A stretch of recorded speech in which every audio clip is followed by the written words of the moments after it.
La luna con gatillo. Una crítica política de la cultura.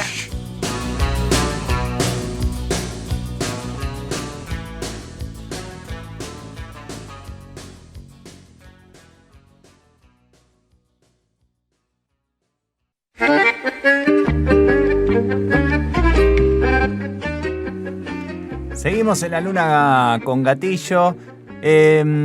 Vamos a hablar nuevamente de agronegocio. Habíamos arrancado un poco profundizando el rol que tuvo desde el macrismo y lo vamos a desentrañar desde una mirada más cinematográfica. La tenemos aquí a Florencia Reynoso, directora de Fuera Porta, un grito de lucha. ¿Cómo te va, Florencia? Hola, Lean. Bueno, y Bruno Franzini, serías como productor y montajista, ¿puede ser? Montajista, sonidista y algunas cositas más. Muy bien.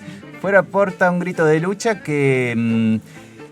mira, yo como crítico de cine me gusta profundizar más la cuestión de la película en sí, pero es como que es inevitable hablar un poco lo que ha sido la denuncia de censura y por otro lado mi lectura que generó como una consecuencia en donde el documental, a partir de las denuncias de censura, desencadenó que se hagan proyecciones no solo en la ciudad de Córdoba, que es un conflicto que transcurre en la ciudad, sino también en otras localidades. Me gustaría que cuenten un poco qué lecturas pueden hacer con respecto a eso, del caso de censura, digamos. Bueno, en realidad, primero que todo, no lo esperábamos. Creo que nadie se espera que lo censuren en un espacio comunitario, en un espacio de gestión pública. Y posterior a eso tampoco planeábamos expandirnos tanto, o sea, si bien la idea siempre fue aportar a la lucha, en este momento se expandió, o sea, y no únicamente en las ciudades de Córdoba, fuera de la capital, sino también en otras provincias. Y bueno, empezamos como, por lo menos en estas proyecciones que hemos estado, en cómo se transmite el mensaje y cómo se puede entender, por más que no sea un conflicto tan local, que vos puedas entenderlo tan rápidamente. Es como, creo que se puede dialogar muy bien desde el documental y es como bastante simple comprender la problemática. No porque la problemática sea simple, sino... creo que el documental cumplió la función por ahí de transmitir más directo el mensaje que, bueno, como veníamos haciendo en Cine el Docu, desde el área de comunicación. ¿Hubo alguna respuesta de La Piojera, más allá de que había hecho un comunicado respondiendo que no era censura? No recuerdo ahora en este momento cuál fue su argumento, pero no sé, ¿hubo alguna otra respuesta más concreta de La Piojera? No sé, desde una disculpa posible o mantener un diálogo para otra proyección, no sé, algo más, digamos. No. ¿No? No, esos nunca se comunicaron. Uh-huh. La única vez que se comunicaron fue para la reunión en la que no nos contaron ni siquiera los motivos de censura. Uh-huh. Y posterior a eso sacaron un comunicado que tampoco explican, digamos, el motivo de censura y nada más. Eso fue como todo su accionar. Y siguieron adelante y el jueves 25 de julio no tuvieron actividades. Uh-huh. Bien, entonces ya hablemos del documental per se, digamos. ¿Qué los llevó a profundizar esta idea de un conflicto, en el caso Porta, que lo lleve a una instancia más de documental, digamos? ¿Por qué hacer un trabajo fílmico sobre eso?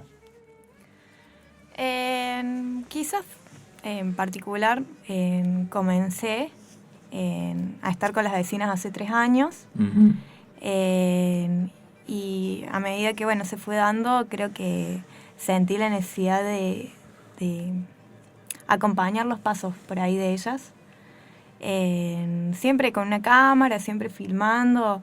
Después, posterior, con los chicos, les fuimos dando como los pasos más finales de enmarcarlo en un documental y enmarcarlo dentro de una tesis, pero paralelamente buscábamos que no sea un documental tan periodístico, sino en apuntar a recursos cinematográficos que pudieran explicar de otra forma el proceso de la lucha.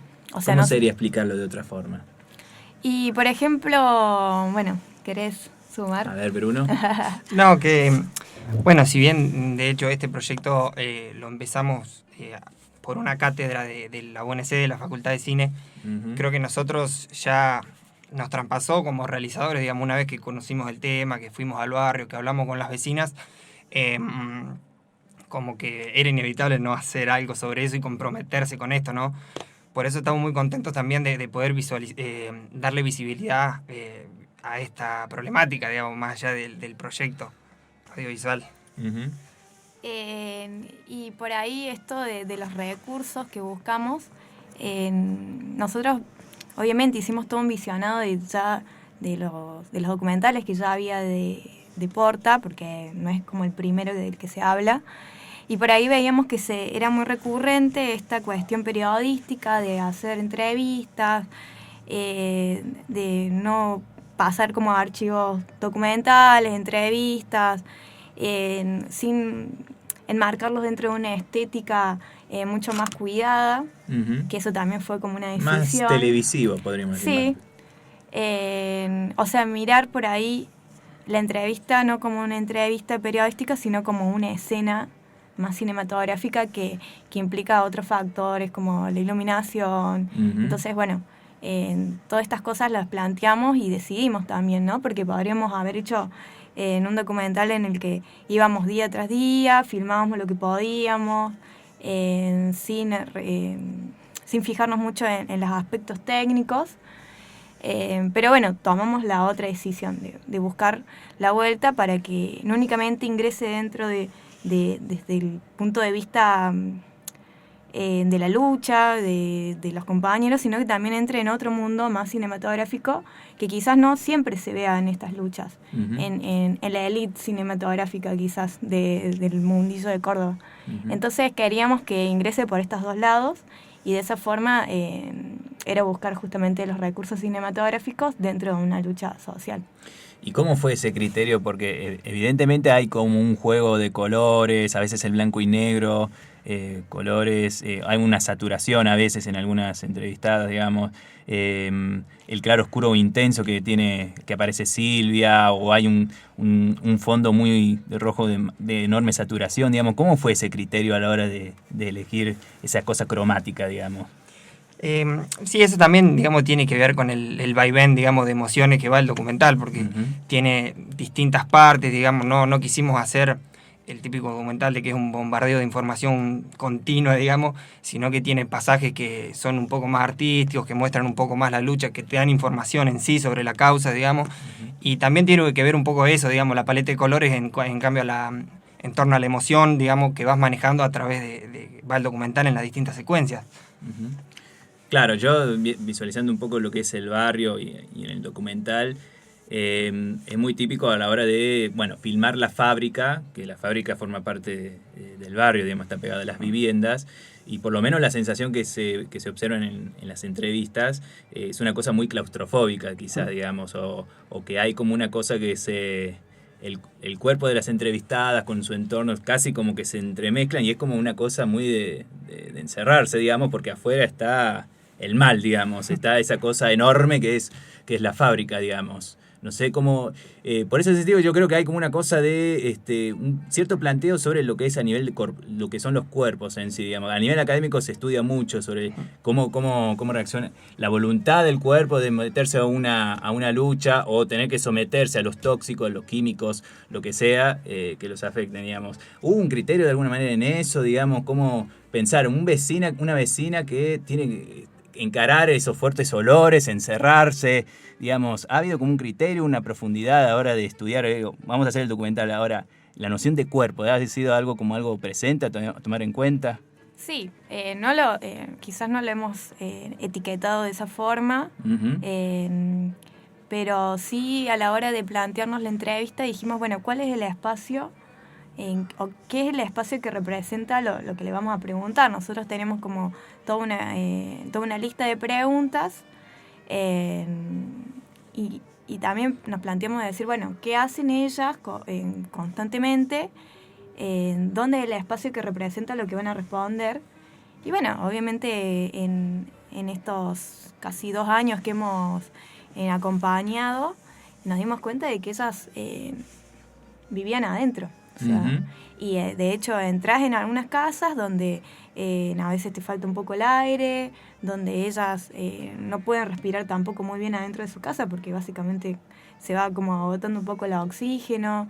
Entonces queríamos representar también con Rosa no lo pudimos hacer, pero bueno, porque quisimos darle otra caracterización, pero con Mirta y Silvia sí buscamos, digamos, esa forma de sentirse ahogados. De hecho, hubo un momento en el que planteamos hacerlo todo en blanco y negro porque sentíamos que bueno, sentía esa pesadez de las palabras que, por ejemplo, Mirta tiene en esos contrastes de colores. O sea, nosotros lo veíamos como muy sin oxígeno a todo lo que decía. O sea, literalmente.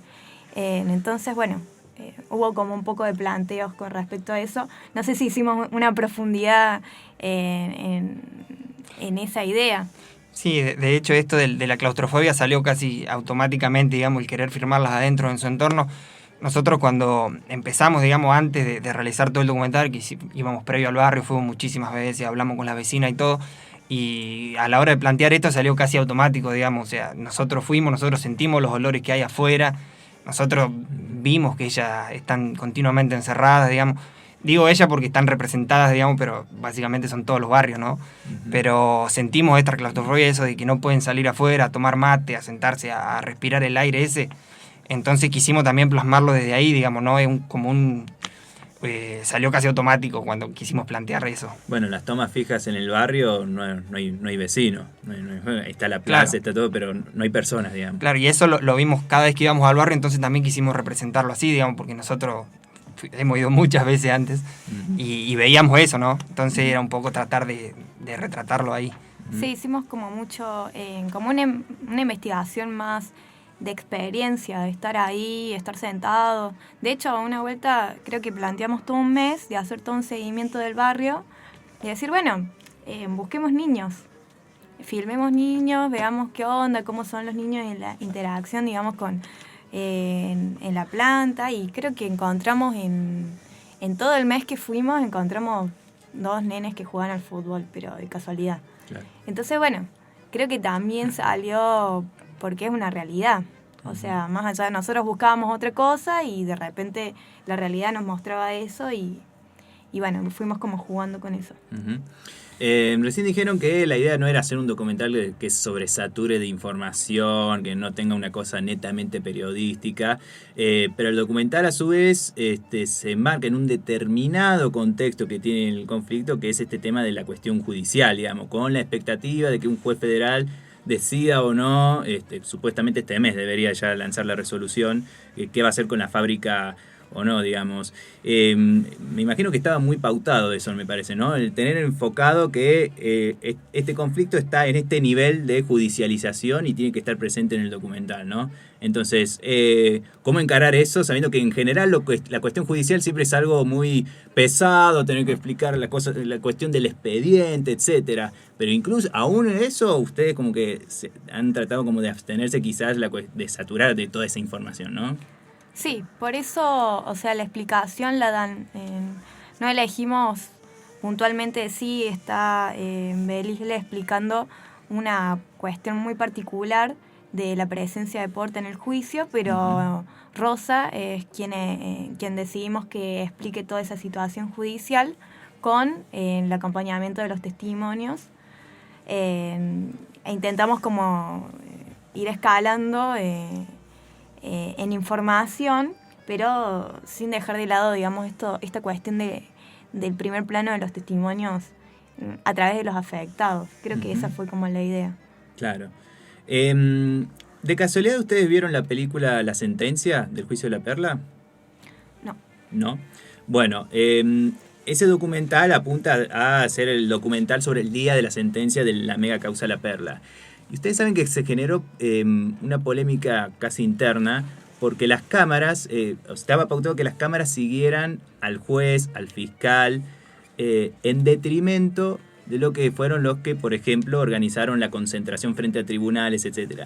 Y eso terminó generando que el producto audiovisual, al estar siguiendo al juez, al fiscal, desde sus viviendas, se convirtieron como los héroes. Bueno, al colega Jorge Basalo también la idea era seguirlo, y generó eso el documental, diciendo ellos son los héroes del juicio, lo cual como que generó en algunos sectores de los organismos de derechos humanos una cosa medio empalagosa, digamos, tener en ese enfoque.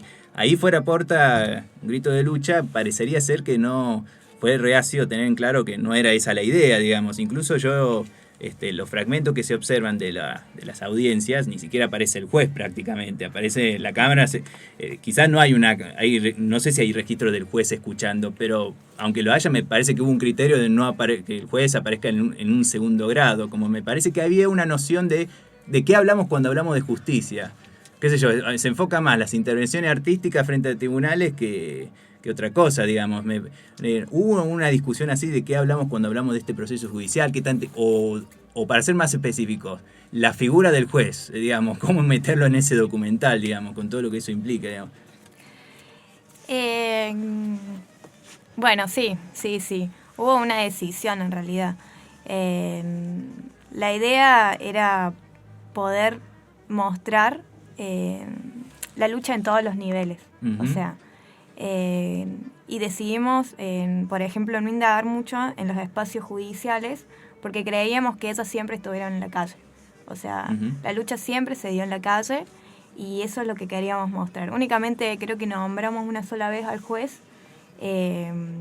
porque lo nombra Silvia, pero todo lo demás lo decidimos porque también queríamos mostrar también el acompañamiento que hay atrás de una lucha. O sea, cómo distintas intervenciones artísticas, de hecho, en el final, también las intervenciones que hizo Contraarte, con lo de la vela, también cómo han cooperado para que esos mensajes empiecen a llegar uh-huh. En el momento, bueno, de las intervenciones. Y porque siempre lo sostuvimos, o sea, siempre, de hecho, nunca filmamos adentro. Nosotros tuvimos la oportunidad de filmar adentro cuando pasaron los testigos, hace muy poquito, en marzo, uh-huh. Y decidimos siempre estar como del lado de la intervención, de la lucha y la lucha en la calle y cómo se espera con los cuerpos en la calle. Uh-huh. Hay como un planteo que lo planteé en el portal, digamos, una paradoja en el cine ambiental, que es que si bien hoy en día lo que son los conflictos socioambientales por razones de base económicas se han agudizado por la matriz extractivista, curiosamente muchas producciones audiovisuales que apuntan sobre eso por parte de cineastas jóvenes, en general yo noto que tienen ese estilo muy periodístico, a veces de hacer las cosas así nomás, una cosa muy youtubera, sin pretender tomarse un minuto, empezar a charlar cuestiones más serias a nivel estético, etcétera. Y es como que paradójicamente los que lo llevan a cabo son cineastas más viejos, digamos, incluso por fuera. O sea, las mejores filmaciones que se hicieron sobre la soja transgénica en Córdoba y en Argentina fueron Marín Monín Robín, también está Ulises de la Orden y un retrasado Pino Solanas, que también ha hecho un buen documental, Viaje a los pueblos fumigados, con clásicos, digamos, pero que narrativamente están bien logrados, y genera esa pregunta, digamos, que quizás la juventud ha caído en una cosa de, a nivel audiovisual, hacerlo más de prolijo con el celular y hacerlo todo, quizás no con un criterio bien definido estético. Más instantáneo. Apegado a la instantaneidad, exactamente. Por eso, si ustedes me preguntan a ver un documental, qué sé yo, hecho por gente joven sobre el monocultivo sojero, y la verdad que los que se me ocurren no los considero muy buenos, que digamos. Por lo menos si lo tengo que comparar con producciones que lo han hecho cineastas más viejos, digamos. Pero en ese sentido, me parece que eso es lo particular que tiene Fuera Porta, digamos. Ustedes acá sí, ustedes son muy pendejos, digamos. ¿Qué edad tienen? 25. 23. Bueno, ya me siento más viejo, pero yo tengo 30, voy a cumplir 32, bueno. Pero quizás a eso, entonces me pregunto, de alguna manera, esta voluntad de parte de ustedes de tomarse un tiempo, de charlar, de empezar a discutir cuestiones más estéticas, alejarse quizás de la instantaneidad y hacer todo esto que ustedes comentaron, digamos, ¿por qué creen que aporta eso, digamos? ¿Por qué creen que es algo relevante? Porque el documental en sí se aleja de lo instantáneo, se aleja de una cosa muy televisiva y ahora, si bien tuvo un impulso por las denuncias de censura, es verdad, pero terminó, bueno, proliferándose, aportándose y ha sido tomado muy, muy en cuenta, digamos, y en localidades donde cuesta discutir lo que es Porta, digamos. Entonces la pregunta es ¿por qué? ¿Por qué decidieron tomarse ese tiempo de cinematografiarlo, digamos? Yo creo que es parte también del compromiso que asumimos. Uh-huh. Y el seguimiento que venimos haciendo. Los chicos hicieron casi un seguimiento de dos años. Yo empecé un año antes. Uh-huh. Y también la cercanía que te genera eso. En un momento dejas de ser realizador y empezás a ser partícipe de una lucha. Y ese compromiso también te hace pensar de cómo comunicarlo. Porque por lo menos en mi caso he estado en presencia de la parte de comunicación que es bastante compleja en cómo llegar en Córdoba, cómo era lo difícil que es llegar con esta problemática a pesar de que sea tan local, tan cercana, la forma, entonces eso también nos hizo pensar a nosotros cómo lo comunicamos.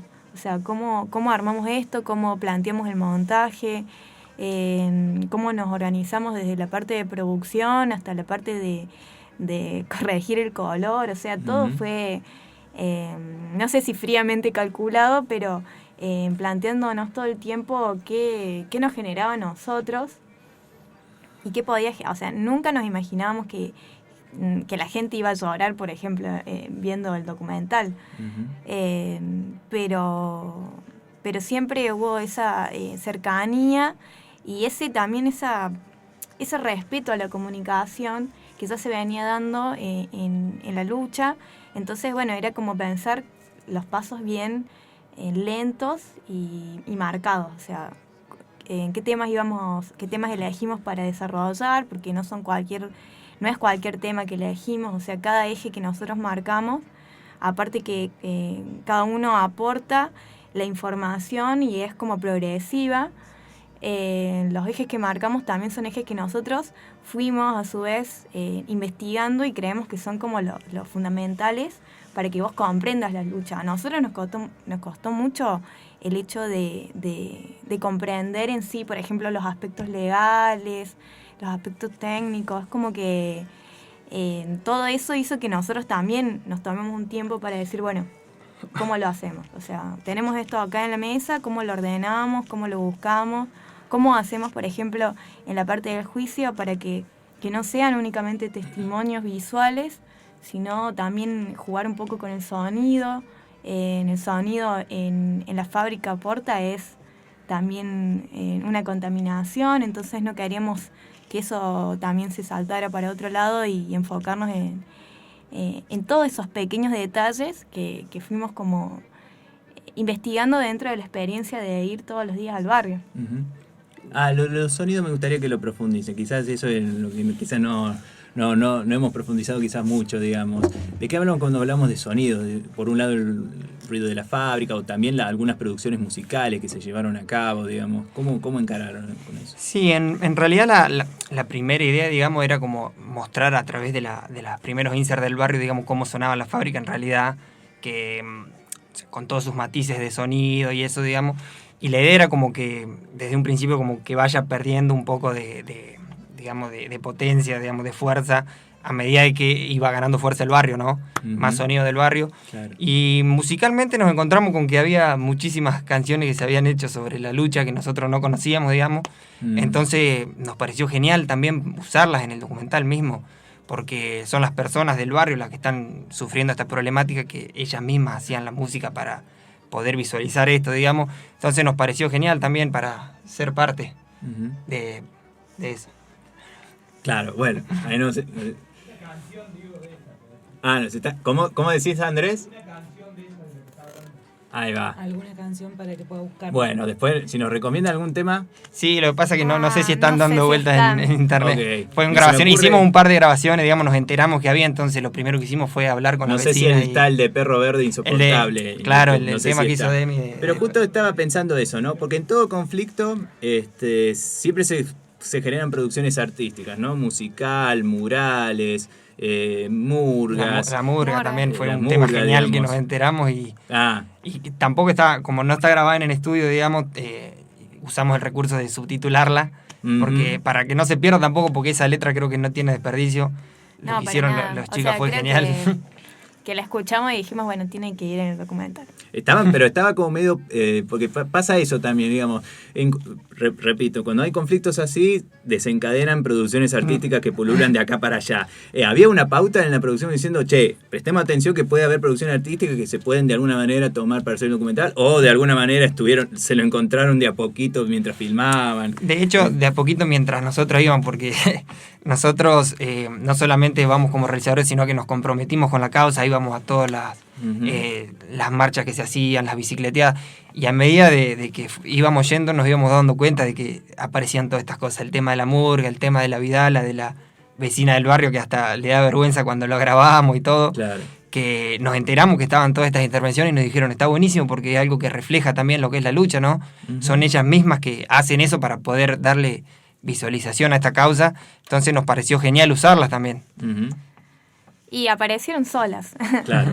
Eso fue como lo que pasó también. En este interín de ir filmando, nos fuimos como acercándonos también a estas intervenciones artísticas, que también, qué es eso, a la hora de plantear después, posterior a lo que es el montaje, bueno, empezamos a utilizar estos recursos, pero no creo que haya sido pactado en decir, bueno, busquemos intervenciones artísticas, que las hay, o sea, por ejemplo, en la lucha de Fuera Puerta hay un montón de intervenciones artísticas, y que ha sido muy artístico también, o sea, siempre, en cualquier instancia, siempre hay obras de teatro, no sé, se ha utilizado mucho el arte como intervención, entonces tampoco es que no íbamos a encontrar. Ujú. No, Sí, ¿te quieres hacer una idea? ¿Cómo? ¿Querías cerrar una idea? No. No, yo pensando un poco, a ver, recuerdo que decía lo que es actualmente la decana en la Facultad de Artes, Ana Mohamed, creo que decía, ella decía que ella tiene una mirada muy frustrada sobre los documentales que hay sobre la dictadura, por ejemplo. Que dice que son muy pesimistas, muy bajones, como que queda en un memorialismo que queda ahí nomás. Según ella hay muy poco material, se hacen poco, como que supuestamente hay pocos documentales sobre la dictadura y que en parte tiene que ver quizás con el miedo que nos ha generado la dictadura en sí, digamos, una cosa, un decaimiento, un terror, un miedo, que quedamos en una cosa muy nostálgica o melancólica cuando hablamos de los años 70, ya no sobre la dictadura, sino de los 70, y que a lo sumo lo único destacado a nivel artístico cuando se quiere profundizar la dictadura son las marchas, que siempre hay mucha actitud juvenil, muchas intervenciones artísticas, etcétera, digamos. Parecería ser que de alguna manera los que son los conflictos ahora, quizás me parece que Fuera Puerta de alguna manera pretende no caer quizás en un derrotero, bueno, también porque está en un contexto judicial donde se da en una perspectiva se da en un momento donde un juez puede definirlo todo o no, pero no está preestablecido, digamos, no se sabe. No sé si va a ser a favor o en contra, no sé qué lectura tienen ustedes, pero más allá de eso, qué sé yo, entonces ahí nos encaramos en el optimismo o en el pesimismo. Entonces uno se pregunta, digo, la idea del documental es generar un optimismo sabiendo que se está observando dónde va a apuntar la lapicera de este funcionario judicial, o en realidad pretende que ese no sea el eje, por más que se insista mucho sobre el tema del proceso judicial, sino ir algo más a fondo o ir por otro lado, digamos. no sé si lo han encarado de esa manera, digamos, porque lo que es claustrofóbico lo es, digamos, y en general no es muy optimista hacer cosas claustrofóbicas.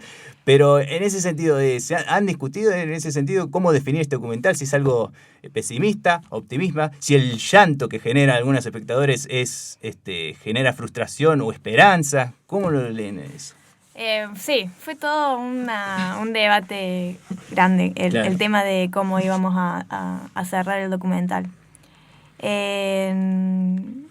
Creo que es una palabra extraña, pero creo que nos hemos puesto en la postura de dejar abierto un debate, quizás. Uh-huh. O sea, cuando Mirta habla de que su casa es su cuerpo y termina el documental, te llama a la reflexión, quizás. Uh-huh. No sé si busca ser optimista porque hay todo el tiempo estamos como variando muchísimo las emociones dentro del documental. Tampoco busca ser pesimista porque hemos remarcado mucho su pensamiento de las vecinas de que Porta se va a ir. O sea, ellas nunca lo dudan cuando lo dicen. O sea, Porta se va a ir. Uh-huh. Entonces, bueno, queda claro la postura de ellas y nosotros remarcamos muchísimo ese tipo de frases porque sosteníamos que eso es lo que las sostiene, esa esperanza que las mantiene y esa emoción se muestra en el documental, pero a su vez, bueno, el final busca una reflexión, la misma reflexión que te llama Mirta quizás, esa reflexión a decir, bueno, ¿qué pasa? Que vos te quedás, después del documental te quedás pensando y sos vos mismo el que va a sacar la conclusión si piensa que el juicio va a terminar bien o mal, digamos. Uh-huh. No sé, quizás llama a una postura, pero nosotras no lo marcamos. Uh-huh. O sea, creo que llamamos como a una neutralidad, de decir, bueno, creo que cada uno tiene que hacer la reflexión que le corresponde y creo que también llorar es como, por lo menos lo que vimos en las proyecciones es esta cuestión de empatía, de esta cercanía, digamos, de que podría ser tu vecino y que son personas reales, que después de la proyección las vas a escuchar hablar. Bueno, creo como que es como hemos dejado abierto por ahí esa reflexión. Muy bien.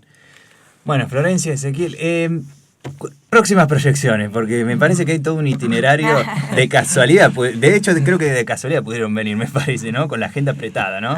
No. Y bueno, yendo de todas las localidades.